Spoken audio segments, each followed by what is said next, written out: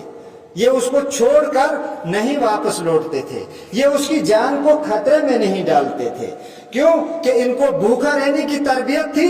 اگر جنگ میں انہیں کئی دنوں تک بھوکا رہنا پڑتا ان گھوڑوں کو تو یہ ہمت نہیں ہارتے تھے. ان کو پیاسا رکھنے کی عادت ان کی ہوتی تھی تو میدان جنگ میں اگر بہت عرصے تک انہیں پانی نہیں ملتا تھا تو یہ ہمت نہیں ہارتے تھے. ان کو تپتی ہوئی ریت اور گرم لو کے سامنے کھڑا کیا جاتا تھا. اگر گرم ہوا کے تھپیڑوں میں انہیں دشمن کے خلاف لڑنا پڑتا تھا تو یہ گھوڑے ہمت نہیں ہارتے تھے. یہ فائدہ تھا اس تربیت کا, اس روزے کا جو عرب لوگ اپنے گھوڑوں کو یہ روزے رکھواتے تھے تاکہ وہ میدان جنگ میں شکست نہ کھائیں, یا اگر وہ لوٹ مار کرنے جائیں تو وہ لوٹ مار کامیابی اس کے ساتھ کر کے واپس آئیں اور انہیں کوئی نقصان نہ پہنچے. اس مقصد کے لیے عرب لوگ گھوڑے تیار کرتے تھے. چنانچہ جب رسول اللہ صلی اللہ علیہ وسلم کی بعثت ہوئی مکے میں, آپ صلی اللہ علیہ وسلم نے لوگوں کو شروع میں نے عرض کیا پچھلے ہفتے کے 3 مہینے کے 3 روزے رکھنے کی بات کہی اور لوگوں نے روزے رکھنا شروع کیے. پھر جب آپ مدینہ چلے گئے تو باضابطہ حکم آیا روزہ رکھنے کا. تو چنانچہ اب عربوں کو کہا گیا کہ کتب علیکم الصیام کما کتب علی الذین من قبلکم, اب تم پر روزے فرض ہیں جیسے پہلی قوموں پر فرض تھے. یعنی ان کو یہ بھی کہا گیا کہ آج تک تم روزے نہیں رکھتے تھے, گھوڑوں کو رکھواتے تھے, اب خود رکھو تم. آج تک تم اپنے گھوڑوں کی تربیت کرتے تھے, اب تم اپنی تربیت کرو. آج تک تم اپنے گھوڑوں کو بھوک پیاس کا عادی بناتے تھے, اب اپنے کو بھوک پیاس برداشت کرنے کا عادی بناؤ. آج تک تم اپنے گھوڑوں کو مشقت تکلیف گرمی برداشت کرنے کا عادی بناتے تھے, اب اپنے کو تم مشقت برداشت کرنے کا عادی بناؤ. اب اپنے کو تم محنتی اور جفا کش بناؤ. اب اپنے کو تم صبر کرنے کا عادی بناؤ. اب یہ پیغام ہے عربوں کے لیے خصوصاً اس وقت, اور پھر پیغمبر صلی اللہ علیہ وسلم کے واسطے سے عربوں کو اور پھر ساری انسانیت کو, کیونکہ آپ صلی اللہ علیہ وسلم صرف عربوں کے پیغمبر نہیں تھے, صرف کسی ایک قوم کے پیغمبر نہیں تھے, وہ ساری انسانیت کے لیے پیغمبر بنا کر بھیجے گئے. لہذا جو احکامات آپ صلی اللہ علیہ وسلم کے ذریعے سے ملے وہ ساری انسانیت کے لیے اور قیامت تک کے لیے ہے. لہذا آج ہمارے لیے یہ حکم ہے کہ تم بھی اپنے کو اس مہینے میں یہی تربیت کرو, اپنے کو بھوک کا عادی بناؤ, اپنے کو پیاس برداشت کرنے کا عادی بناؤ, اپنے کو شہوات پر قابو پانے کا عادی بناؤ. اس آیت کی ذیل میں تفسیروں کے اندر لکھا ہے کہ اس آیت میں جو اللہ تعالیٰ نے روزے کی غرض و غایت اور مقصد بیان کیا وہ ہے لعلکم تتقون, تاکہ تمہارے اندر تقوی پیدا ہو, تم پرہیزگار بن سکو. تو یہ پرہیزگار بننا اور تقوی پیدا کرنا, یہ تقوی کیا ہے اور اس کے فوائد کیا ہے, اس کو سمجھنے کی کوشش کریں گے. چنانچہ لکھا ہے کتابوں کے اندر کہ تمام شریعت کا دار و مدار جو ہے یا تمام شریعت کی بنیاد جو ہے وہ تقوی ہے. اگر تقوی و پرہیزگاری نہیں ہے تو شریعت کا ماننا کوئی معنی نہیں رکھتا ہے. تمام شریعت کی بنیاد جہاں تقوی اور پرہیزگاری ہے تو تقوی اور پرہیزگاری ایک انسان کے اندر پیدا ہوتی ہے اپنے خواہشات اور اپنے جذبات پر قابو پانے سے. میں اپنی بات کو دوبارہ دہراتا ہوں, مفسرین نے لکھا ہے اس آیت کے ذیل میں کہ خدا نے اس آیت کے اندر روزے کا مقصد بیان کرتے ہوئے لکھا ہے لعلکم تتقون, کہ روزے کی تربیت, روزے کی فرضیت, روزے کی مشقت, روزے کی مشروعیت تمہارے لیے اس لیے ہے کہ تم پرہیزگار بنو، تمہارے اندر تقوی کی صفت پیدا ہو. اور لکھا ہے کہ تقوی مطلوب ہے، تقوی ضرورت ہے، تقوی تمام شریعت کی بنیاد اور جڑ ہے. لیکن تقوی پیدا نہیں ہوتا اس وقت تک کسی انسان کے اندر جب تک کوئی انسان اپنے خواہشات پر قابو نہ پائے، جب تک ایک انسان اپنے جذبات پر قابو نہ پائے اور ایک انسان اپنے خواہشات پر قابو پانے کی طاقت حاصل کرتا ہے عبادات سے. ایک انسان اپنے جذبات اور خواہشات پر قابو پانے کی صلاحیت و طاقت حاصل کرتا ہے روزے سے. یوں تو تمام عبادات انسان کے اندر تقوی پیدا کرنے کے لیے ہیں. عبادات کے ذریعے سے انسان کے اندر ایسی طاقت پیدا ہوتی ہے جس طاقت کے ذریعے سے انسان اپنی خواہشات و جذبات کو دباتا ہے. جب جذبات و خواہشات کو دباتا ہے تو تقوی پیدا ہوتا ہے. لیکن روزے کا معاملہ کچھ اور ہی ہے کہ روزہ سب سے زیادہ کارگر ہے تقوی پیدا کرنے میں. کیوں کہ روزے کے ذریعے سے جذبات کو دبانا آتا ہے، روزے کے ذریعے سے خواہشات پر قابو پانا آتا ہے. جب ایک انسان جذبات اور خواہشات پر قابو پانے کی طاقت حاصل کر لیتا ہے تو اس کے اندر تقوی پیدا ہوتا ہے. اور تقوی مطلوب ہے اور یہی شریعت کی جان ہے اور یہی شریعت کی بنیاد ہے.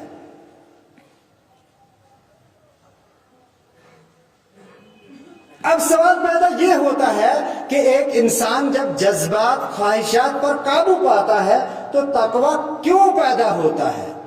بھئی سوال پیدا ہے کہ ہماری خواہش دن میں کھانے کی ہے تو ہم نے کھایا نہیں، کھانے کی خواہش کو دبایا ہم نے. ہمارے دل نے چاہا دن میں کہ ہم پانی پئیں، شربت پئیں، کوئی اچھی مشروب سامنے ہے اس کو دیکھ کر ہمارے دل نے چاہا ہم اسے پئیں، ہم نوش کریں اسے، لیکن ہم نے نہیں پیا، اس خواہش کو دبایا ہم نے. تو اس کے ذریعے سے شریعت کا کہنا ہے کہ تقوی پیدا ہوتا ہے. ہمارے جذبات نے ہماری دیگر خواہشات کو پورا کرنے کی بات کی تو ہم نے ان خواہشات کو پورا نہیں کیا، تو خواہشات کو دبانے سے ہمارے اندر تقوی پیدا ہوا. تقوی پیدا ہوا یہ شریعت کہتی ہے، یعنی قرآن و سنت سے یہ بات معلوم ہوتی ہے. لیکن اس بات کو سمجھنے کی ضرورت ہے کہ جب ہم اپنے جذبات پر قابو پاتے ہیں، اپنے جذبات کو خواہشات کو دباتے ہیں تو تقوی کیوں پیدا ہوتا ہے؟ تو اس بات کو جاننے کے لیے ہمیں تھوڑا سا اپنے آپ کو دیکھنا ہوگا، اپنے آپ کو جانچنا ہے کہ آیا میں ہوں کیا، ایک انسان کیا ہے. انسان کے حوالے سے جو کچھ اللہ تعالیٰ نے ارشاد فرمایا قرآن میں مختلف مقامات پر، اس کا خلاصہ میں عرض کرنے کی کوشش کروں گا. وہ یہ ہے کہ انسان جو ہے یہ دو متضاد چیزوں کا مجموعہ ہے. یعنی انسان دو مختلف چیزوں سے بنا ہوا ہے یا دو ایسی چیزوں سے بنا ہے جو ایک دوسرے کی مخالف ہیں. وہ دو چیزیں کیا ہے؟ ایک تو ہمارا جسم ہے، ہمارا جسم جو ہمیں نظر آتا ہے، ہمارا سر ہے، ہمارا چہرہ ہے، ہمارے بازو ہیں، ہمارا پیٹ ہے، ہماری ٹانگیں ہیں، ہماری آنکھیں ہیں. یہ ہمارے جسم کا ظاہری ڈھانچہ ہے، اس کو جسد خاکی کہتے ہیں. ایک تو یہ ہے ہمارا یہ ظاہری جسم.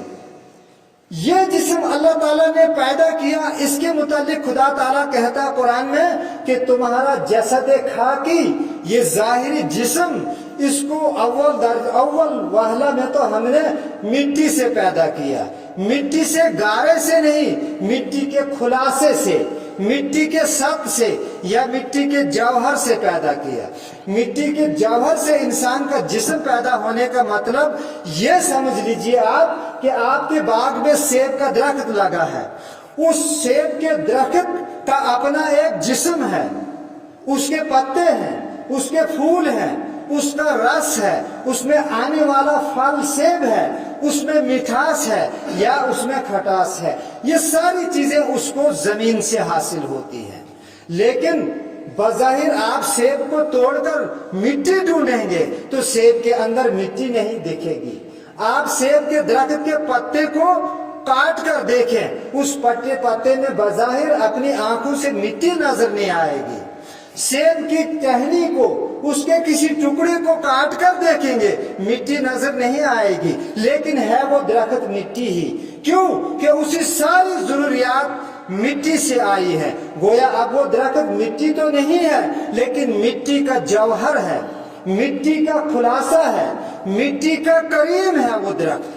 بالکل اسی طرح سے اللہ تعالیٰ نے پہلی بار جب انسان کو بنایا تو مٹی کے جوہر سے یا کہیے مٹی کے کریم سے اس کو بنایا.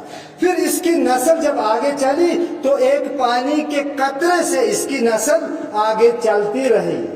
تو یہ جو ہمارا جسم ہے، جسد خاکی ہے، یہ اسی دنیا میں وجود میں آیا، اسی دنیا کی چیزوں یعنی پانی سے یا مٹی کے جوہر سے بنا، اور اس جسم کی ساری ضروریات اسی دنیا سے پوری ہوتی ہیں، اسی مٹی سے پوری ہوتی ہیں. ہمارا جسد خاکی خاک سے بنا ہے، خاک سے آیا ہے، ہماری ضروریات خاک سے پیدا ہوتی ہیں. جتنی چیزیں ہم کھاتے ہیں وہ زمین سے حاصل ہوتی ہے، جو چیزیں ہم پہنتے ہیں وہ زمین سے حاصل ہوتی ہے. کسی نہ کسی طرح سے ہماری ساری ضروریات کا تعلق اس ہماری دھرتی اور ہماری زمین سے ہے. لہذا ہمارا خاکی وجود، اس کی ضروریات ہماری زمین اور خاک سے پوری ہوتی ہے. ایک حصہ ہمارے ہر انسان کی زندگی وجود کا یہ ہے، لیکن ہر انسان کے وجود کا ایک حصہ دوسرا ہے جو جسم سے الگ ایک چیز ہے، اس کو روح کہا گیا. کیا کہا گیا؟ اس کو روح کہا گیا. اس روح کے متعلق قرآن میں کئی مقامات پر اللہ تعالیٰ نے تذکرہ کیا. خدا تعالیٰ نے کہا کہ جب میں نے انسان کا جسم، اس کا جسد خاکی پیدا کیا، اس کے بعد میں نے کیا کیا؟ وَنَفَخْتُ فِيهِ مِنْ رُوحِي، پھر اس جسد خاکی کے اندر میں نے اپنی روح کو پھونک دیا. ایک اور مقام پر اللہ تعالیٰ نے اسی روح کا تذکرہ کرتے ہوئے کہا، رسول اللہ صلی اللہ علیہ وسلم کو خطاب کیا کہ قُلِ الرُّوحُ مِنْ أَمْرِ رَبِّي، کہ اے محمد صلی اللہ علیہ وسلم کہیے لوگوں سے کہ یہ روح جو ہے من امر ربی، یہ میرے رب کا امر ہے.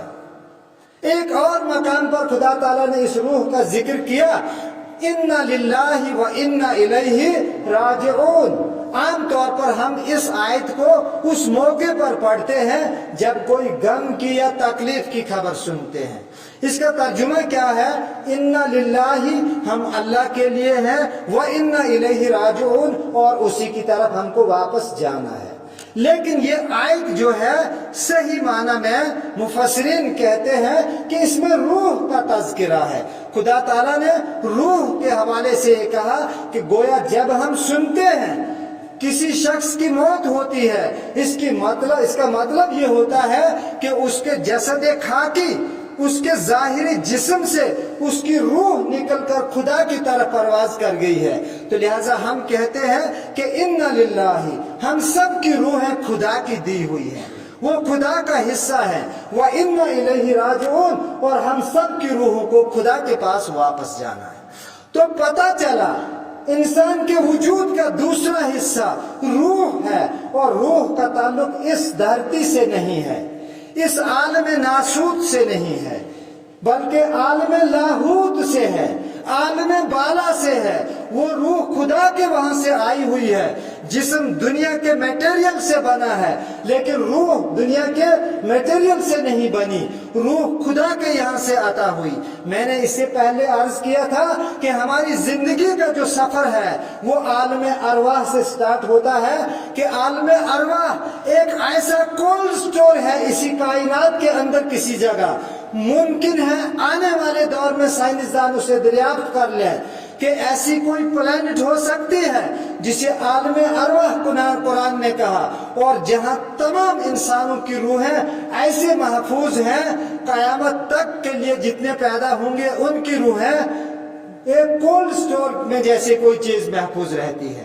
لہذا جب اس موجودہ دنیا میں یہ ہماری زندگی کی سفر کی دوسری پڑاؤ گاہ ہے، دوسرا مقام ہے, دوسرا مرحلہ ہے. پہلے ہماری روح عالم ارواح میں تھی, اور اس دنیا میں جب ہمارا جسد خاکی اس مٹی سے بنا, پانی کے قطرے سے بنا, یہاں کے میٹیریل سے بنا, تو پھر عالم ارواح سے, عالم لاہوت سے روح لا کر خدا تعالیٰ نے اس جسم کے اندر ڈال دی. تو یہ جسم کیا بنا؟ پھر چلتا پھرتا انسان بنا, یہ باشعور انسان بنا, یہ باعقل انسان بنا, یہ صاحب علم بنا, یہ صاحب ظرافت بنا, یہ انسان بنا جسے انسان خدا نے خود نام رکھا.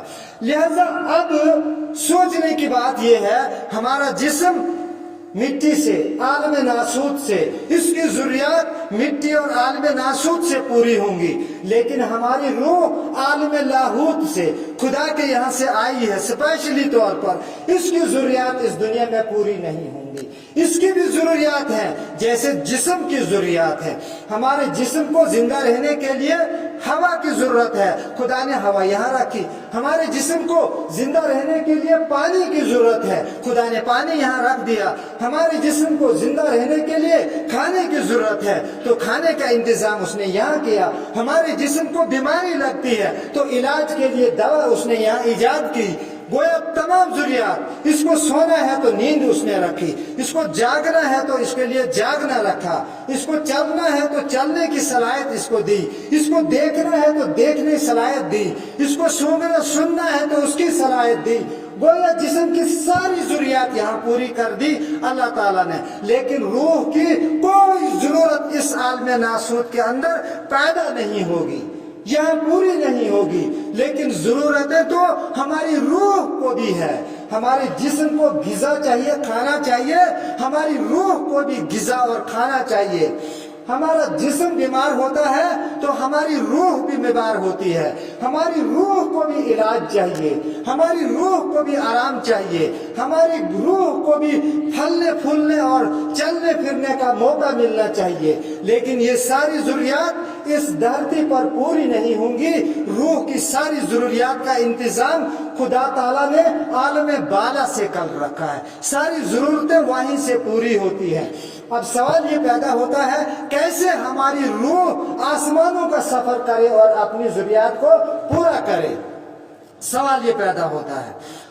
اس بات کا جواب عرض کرنے سے پہلے ہماری روح اور جسم کا جو رشتہ ہے اس کو سمجھنے کے لیے ایک مثال عرض کر رہا ہوں. شاید روح اور جسم کا جو رشتہ ہے یہ ہمیں سمجھ میں آئے. اگر ہمیں روح اور جسم کا رشتہ سمجھ میں آئے گا تو ہمیں ان کی ضروریات کیسے پوری ہوتی ہیں وہ بھی سمجھ میں آ جائے گا. چنانچہ اس کو سمجھنے کے لیے مثال ہم دیتے ہیں آج کل کے دور میں آپ کے موبائل فون کی. آپ کے پاس ایک موبائل فون ہے, اس موبائل فون کا وجود دو حصوں پر مشتمل ہے. ایک تو اس کی باڈی ہے, اس کا جسم ہے جو لوہے, اسٹیل, پلاسٹک یا پیتل کے پرزوں سے بنا ہوا ہے, ہارڈ ویئر جس کو آپ کہیں گے. اور دوسرا اس کا اندرونی وجود ہے, دوسری اس موبائل کی روح ہے جس کو آپ کیا کہیں گے؟ سافٹ ویئر کہیں گے, جو موبائل کی جان ہے. اگر وہ سافٹ ویئر, وہ روح, وہ موبائل کی جان اس کے اندر نہیں ہے تو آپ کے ہاتھ میں اگر 1 لاکھ یا 50,000 کا موبائل ہوگا تو وہ بے جان ہے, وہ کوئی قیمت نہیں رکھتا ہے, وہ کارآمد نہیں ہے, وہ آپ کی کسی کام نہیں آئے گا. بالکل اسی طرح ہمارا جسم ہماری مان لیجیے ہارڈ ویئر کاپی ہے, اور ہماری روح جو ہے وہ ہماری سافٹ ویئر ہے. جب یہ روح اس جسم میں ہے تو یہ جسم کارآمد ہے, اگر یہ روح اس میں نہیں ہے تو یہ جسم کارآمد نہیں ہے. ایک انسان کو جو موت آتی ہے, موت بھی یہی ہوتی ہے کہ روح کو جسم سے جدا کیا جاتا ہے. اور یہ جسم مٹی سے آیا ہے, مٹی میں مل کر گل سڑ کر فنا ہوتا ہے. جسم فنا ہوتا ہے, یہ فانی ہے کیونکہ یہ فانی میٹیریل سے بنا ہے. لیکن روح فنا نہیں ہوتی ہے. روح عالم ارواح میں تھی, کچھ عرصے کے لیے اس جسم میں ڈال دی گئی. جب جسم ایکسپائر ہوگا, روح نکال لی جائے گی, وہ خدا کے یہاں واپس چلی جائے گی, جس کو قرآن میں کہا گیا کہ انا للہ و انا الیہ راجعون. تو لہذا روح اور جسم کا تعلق یہ ہے جسم کی ضرورتیں ہم پوری کرتے ہیں، آپ جانتے ہیں، اب روح کی ضرورتیں پوری کہاں سے ہوں گی؟ اگر ہم یہ سوال اللہ تعالیٰ سے پوچھیں گے تو اللہ تعالیٰ نے اپنی کتاب کے اندر اور آپ صلی اللہ علیہ وسلم نے اپنی احادیث کے اندر ہمیں کہا کہ تمہاری روحوں کی غذا کلام اللہ ہے۔ اگر تمہاری روح امر اللہ ہے، قل الروح من امر ربی، اگر روح امر اللہ ہے تو روح کی غذا کلام اللہ ہے، یعنی ہماری روح کو جو غذا ملتی ہے، جس سے ہماری روح طاقتور بنتی ہے، وہ کلام اللہ ہے، وہ قرآن ہے۔ اسی لیے اس مہینے کے اندر زیادہ سے زیادہ اہتمام کیا جاتا ہے کس چیز کا؟ قرآن پڑھنے کا، قرآن پڑھانے کا، قرآن سننے کا، قرآن سمجھنے کا، قرآن بیان کرنے کا۔ اس سے ہماری روح مضبوط ہوتی ہے، ہماری روح سٹرانگ ہوتی ہے، اور جس قدر ایک انسان کی روح مضبوط ہوتی ہے اسی قدر وہ روح انسان کے جسم پر قابو پاتی ہے۔ لیکن اگر روح کو غذا نہیں ملی، روح کمزور ہو گئی تو جسم کھا پی کے مضبوط ہوا، جیسے سال بھر ہم کھاتے ہیں تو ہمارا جسم ہماری روح پر غالب آتا ہے، ہماری روح ہمارے جسم میں دفن ہو کر رہ جاتی ہے۔ قرآن کریم میں ایک مقام پر فرمایا گیا کہ اپنے روح کو زندہ کرو ورنہ تمہارے جسم میں دب کر یہ مر جائے گی۔ ایک مقام پر کہا کہ قد افلح من زکاہا وقد خاب من دساہا، جس نے اس روح کو اس جسم کے اندر دفن کر دیا۔ دساہا، دسا کے معنی عربی میں ہے کسی میت کو مٹی میں دفن کرنا۔ اگر کسی کے جسم میں اس کی روح ہے، اس روح کو پرورش کا موقع نہیں ملا تو وہ روح اس جسم کے اندر دب کر ایسے دفن ہوتی ہے جیسے لاش قبر میں دب کر دفن ہوتی ہے۔ تو لہذا اگر جسم مضبوط ہے، روح کمزور ہے تو جسم روح پر غالب آتی ہے تو جسمانی خواہشات کا بول بالا ہوتا ہے، اور اگر روح غالب آئی جسم پر، روح جسم دب گیا، روح اس پر حکمرانی کرتی ہے تو روح امر اللہ ہے، روح کی غذا کلام اللہ ہے۔